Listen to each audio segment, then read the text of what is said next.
अस्सलाम वालेकुम। बालाज पख्तून चैनल से आपके एंकर एजाज़ ऐवान आपसे मुखातिब हैं। हम इस टाइम पे मौजूद हैं बाटा शॉप पे रफ़ीक भाई के पास, और हम 15 जनवरी 2023 के होने वाले लोकल बॉडी इलेक्शंस के ऊपर इनकी राय जानने के लिए हाज़िर हुए हैं।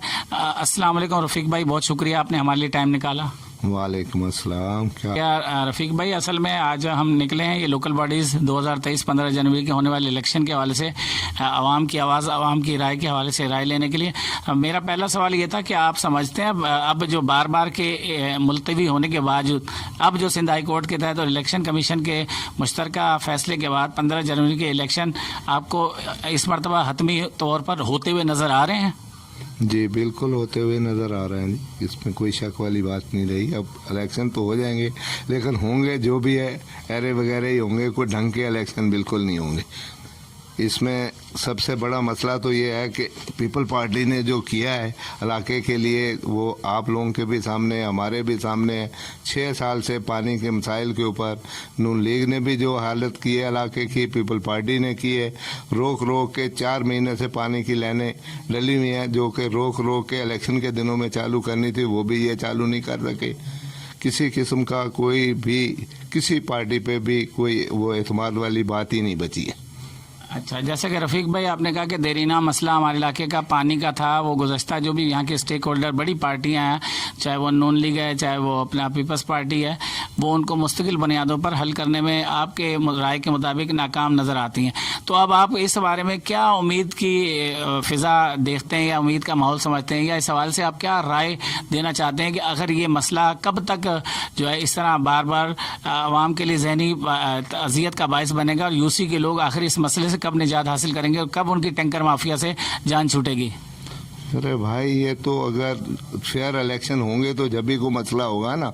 हमारे यहाँ फेयर इलेक्शन होते ही नहीं है।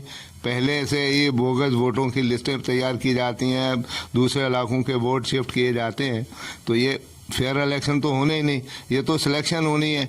सिंध गवर्नमेंट जो कर रही है, आप भी इससे वाकिफ़ हैं, हम भी वाकिफ़ हैं। जो कुछ इलाके के मसाइल के साथ 6 साल तक नज़र किया, वो आपके भी सामने है, हमारे भी सामने है। यहाँ तक कि आप ये देखो कि हमारे B4 सेक्टर के अंदर ब्रांच लाइन के अंदर मेन वो अपना वो वाल लगा हुआ है, जो कि कल पानी खोला है 5-7 मिनट के लिए, उसमें भी 50% से 40% वाल खोला है, जो कि आधे घरों तक, आधी गली में पानी नहीं आया, आगे किसी को पता ही नहीं। तो यहाँ ये चीज़ें होंगी तो इलाके के मसाइल कहाँ से हल हो सकते हैं?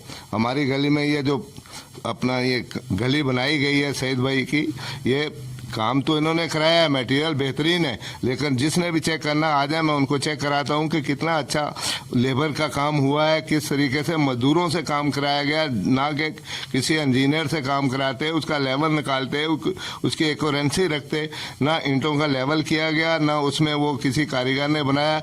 जहाँ वो आए ईंटें रखते गए, जहाँ खड्डा हो गया वहाँ ब्लॉक तोड़ा और उसको फिलअप कर दिया गया। अच्छा भाई, ठीक है। अपना रफ़ीक भाई, आपका एक तजर्बा है, आप काफ़ी अरसे से एक सियासी सरगर्म कारकुन है और MKM पाकिस्तान के प्लेटफॉर्म से मुंसलिक हैं। तो आप क्या समझते हैं कि पानी के मसले के अलावा दीगर कौन से अहम मसाइल हैं जो हमारे UC 6 अख्तर कॉलोनी में जो है इल्तवा का शिकार रहे हैं और अब उनको हल होना चाहिए ताकि आवाम उनसे निजात हासिल कर सके? दीगर कोई ऐसे मसाइल जिनकी आप निशानदेही करना चाहें? मेरे भाई, सबसे बड़ा मसला हमारा कब्रिस्तान का है, जो कि कम से कम 10 साल से हम लोग जो है ना उसमें अपने मुर्दे दफनाने के लिए हमारे पास जगह ही नहीं है। जहाँ जाते हैं तो वहाँ पर्ची का मसला होता है, वहाँ गोरखन के पास जाते हैं तो कहते हैं जगह नहीं है। मैं मौजूदा हुकूमत के जो ज़िम्मेदारान हैं उनसे रिक्वेस्ट करूँगा कि भाई आप हमारा जो है ना ये हमारे कब्रिस्तान का मसाइल हल किया जाए, इसके मुतबादल हमें जगह दी जाए। दूसरा ये है कि हमारे UC के अंदर लड़कों का ना तो स्कूल है, ना ही लड़के लड़कियों का कॉलेज है। जहाँ जहाँ लोगों ने कब्ज़ा किया हुआ है वो कब्ज़ा वागदार कराए हुकूमत सिंध, और हमारे लिए वो हमारा कॉलेज का, लड़के लड़कियों का और लड़कों के स्कूल की जगह का मुतबादल बंदोबस्त किया जाए। अच्छा रफ़ीक भाई, जो इलेक्शन की जो एक फ़िज़ा बनी है, तो ये इसमें peoples party, PTI, Jamaat Islami, दीगर पार्टियां तो काफ़ी हद तक मुतहरिक नज़र आ रही हैं, लेकिन देखने में ये आ रहा है कि एमकेएम पाकिस्तान उस तरह से पार्टिसिपेट नहीं कर पा रही, या उसकी एक्टिविटीज़ जो है ना थोड़ी सी गैर फाल नज़र आ रही हैं, इतनी ज़्यादा मुतहरिक नहीं नज़र आ रही। आखिर इसकी क्या वजह है? इसकी वजह यही है कि इसको पार्टी को जो है ना वो तोड़ा मरोड़ा गया है। जो उसके साथ जुल्म हुआ है आपने भी देखा, हमने भी देखा, दुनिया ने देखा। जो भी पार्टी के लिए एक्टिविटी करता था उसका जो हजर होता था वो आपके सामने ही है। तो पार्टी अब अल्लाह खैर करेगा कि बेहतरी की तरफ जा रही है। अब जैसे ये मुतहद हो जाएंगे तो इंशाल्लाह बेहतरी की उम्मीद हो जाएगी। नहीं तो 15 जनवरी के इलेक्शन में क्या एमकेएम पार्टिसिपेट कर रही है या नहीं कर रही? भाई पार्टी का जो भी कारकुन है, वोटर है, नजरियाती वोटर है, वो तो बिल्कुल सपोर्ट करेगा पार्टी को। जो भी जहाँ भी कैंडिडेट हैं उन्होंने तो उधर ही सपोर्ट करना है, इसमें तो कोई वो नहीं है, दो राय नहीं है। अच्छा, आम आदमी, आम वोटर को आप मौजूदा हालात के तनाज़ुर में और अपने यूसी के मसाइल के हवाले से जो है क्या राय देंगे कि इस यूसी के मसाइल के हल के लिए इस मरतबा के इलेक्शन में आम आदमी को निकलना चाहिए? क्योंकि हम देखते हैं कि 30% से ज़्यादा लोग निकलते नहीं, लोग ज़्यादातर वोट के लिए कास्ट करने के लिए निकलते नहीं, क्योंकि लोग मायूस हैं इस सिस्टम से। तो अब क्या लोगों को आप तरगीब देंगे कि वोट डालने के लिए निकलें? भाई वोटों के लिए बिल्कुल लोगों को निकलना चाहिए, और जो भी बेहतर फैसला कर सकते हैं अपनी सोच समझ के मुताबिक अपने बेहतरीन कैंडिडेट को चुने, बजाय इसके कि 6 साल हम और आने वाले वक्त में 5 साल तक परेशानी की से गुजरें। आज का अच्छा फैसला आने वाले कल के लिए बेहतरीन मिसाल बन सकता है। अच्छा रफ़ीक भाई, हमने गुज़श्ता दिनों ये देखा कि हमारे मोहतरम गवर्नर सिंध कामरान टेसूरी साहब जब इस मनसब पर फायज़ हुए तो उसके बाद उन्होंने काफ़ी एमकेएम के धड़ों को बाहमी तौर पर मिलाने के लिए बड़ी जद्दोजहद की कोशिश की, और वो काफ़ी हद तक इस समय कामयाब भी नज़र आए मीडिया रिपोर्ट के मुताबिक। लेकिन इसके बावजूद वो कौन से महरक़ात हैं, वजूहात हैं जिनकी बिना पर एमकेएम जो है वो इलेक्शन के अंदर उस अंदाज से भरपूर तरीके से हिस्सा नहीं लेती हुई नज़र आ रही, या वो आगे एक्टिविटीज़ उसकी जो है कम से कम नजर आ रही है? अभी क्या मतलब इलेक्शन के हवाले से एमकेएम का क्या स्टैंड है? मेरे भाई एमकेएम वाले तो बेहतर तो वही पार्टी के जिम्मेदारान ही बता सकते हैं। मेरी नज़र में जब ये 3 दफ़ा 4 दफ़ा इलेक्शन मुलतवी हो चुके हैं तो वो पहले वाली फ़ज़ा इलेक्शन की जो थी कामरान टेसूरी के साहब के गवर्नर सिंध बनने से पहले के थे नॉमिनेशन, इसके बाद दोबारा नॉमिनेशन हुई नहीं है। लिहाजा जो पुरानी नॉमिनेशन है उसके हिसाब से ही वो चलेंगे ना। अब नया नॉमिनेशन होता तो उसमें कुछ ना कुछ बेहतरी के चांस आते। अब पुरानी नॉमिनेशन है, 4 दफ़ा चेंज हो गई है, उसको ना तो वोटर लिस्टें सही हुई हैं, ना हमारे वो जो हुए हैं हल्का बंदियाँ सही हुई हैं। तो मुतहदा बेचारी अकेली क्या कर सकती है? उसमें दूसरी पार्टियां पार्टिसिपेट नहीं कर रही, सिर्फ इलेक्शन चाह रही हैं, लेकिन जो उस इलेक्शन का कोई फेयर फ़ायदा नहीं होगा जब तक हल्का बंदियाँ सही ना हो, जब तक वोटर लिस्टें सही ना हो। दूसरे इलाकों के वोट ला के अपनी मर्ज़ी से बना दिए जाएं, अपनी मर्ज़ी से हल्का बंदियाँ करके वो तोड़ा मरोड़ा जाए, वोटर को जो है ना प्रेशराइज किया जाए, तो वहाँ तो यही कुछ होगा जो होता आ रहा है। इससे बेहतरी की कोई उम्मीद नहीं है। अच्छा रफ़ीक भाई, बहरहाल ये तहफ़्फ़ुज़ात एमकेएम के दीगर पार्टियों के भी कुछ लोग हैं हल्का बंदियों के हवाले से और वोटर लिस्ट के हवाले से, और हमने यही सुना है कि पुरानी वोटर लिस्टें उसके मुताबिक इलेक्शन हो रहे हैं, नई वोटर लिस्टों पे नहीं हो रहे, बल्कि अब आगे जनरल इलेक्शन के हवाले से मरदमशुमारी के ऊपर स्टैंड लिया है गवर्नमेंट ने। तो मरदमशुमारी के बाद कह रहे हैं कि असल नए सिरे से जो बाकी वोटर लिस्टों को अपडेट किया जाएगा और फिर जनरल इलेक्शन जो है वो नई वोटर लिस्ट के मुताबिक होंगे। तो क्या आप समझते हैं कि मरदमशुमारी के ऊपर भी सब पार्टियों के तहफ़्फ़ुज़ात थे? कराची के हवाले से एमकेएम भी इस बारे में अपने तहफ़्फ़ुज़ात का इज़हार करती रही है, तो आप क्या समझते हैं कि ये मरदमशुमारी का जो स्टैंड लिया है क्या ये एक हुकूमत का दुरुस्त फैसला है?